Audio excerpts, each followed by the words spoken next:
Nakakapigil hiningang rides at atraksyong may snow ang pinilahan ng mga nagpasko sa isang theme park sa Pasay.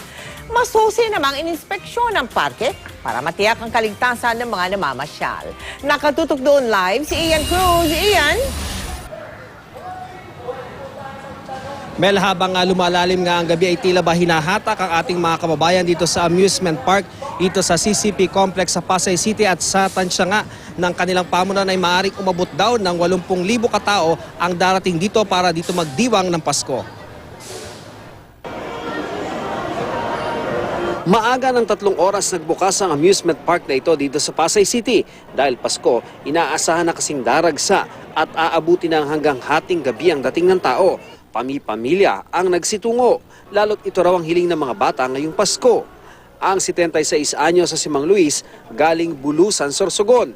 Napinsala nga raw ng bagyong Nona ang kanilang bubong. Pero labis daw ang kasiyahan niya ngayong nasa Maynila para makasama ang mga anak at apo. Binagyo eh. Dito, Ay, masarap eh. Kasi masarap ang pagkain. pagkain kasama mga pamilya. Kasi ang anak ko may mga trabaho.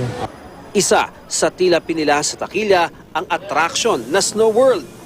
Patok ito sa lahat ng edad na nais makatikim ng snow kahit sa maiksing panahon. Negative 15 degrees Celsius yung temperatura dito sa loob ng Snow World. Kaya naman sabi ng ilan sa ating mga kabayan, kaya nila gustong pumunta rito para ma-experience nila ang White Christmas.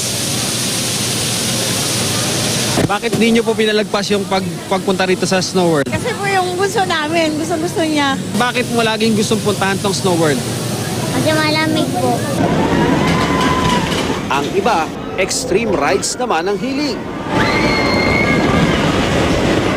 Sabi ng pamunan ng Star City, na-inspeksyon at maayos ang kondisyon ng 42 rides nila. Ang bawat ride may mga paalala para sa ligtas sa pagsakay.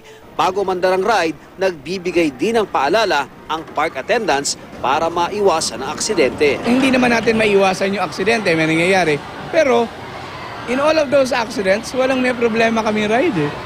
It's always hindi sumunod sa reminder, medyo makulit yung tao. 5 first aid stations din ang nasa buong parke na handang magbigay ng tulong sa nangangailangan. Kadalasan po sir, yung mga nahihilo, kundi nahihilo, yung mga nasusuka na po.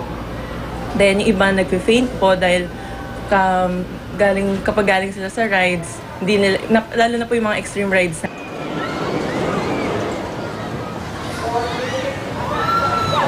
Mel, 10 a.m. onwards yung schedule ng amusement park dito sa Pasay City ngayon at sinabi nga ng kanilang pamunuan, hanggat may dumarating kahit pa hating gabi yan o lagpas hating gabi ay tatanggapin nila, lalo na nga yung mga galing sa mga probinsya na nais magdiwang ng Pasko dito sa Pasay City. At yan ang latest mula rito. Merry Christmas sa iyo, Mel.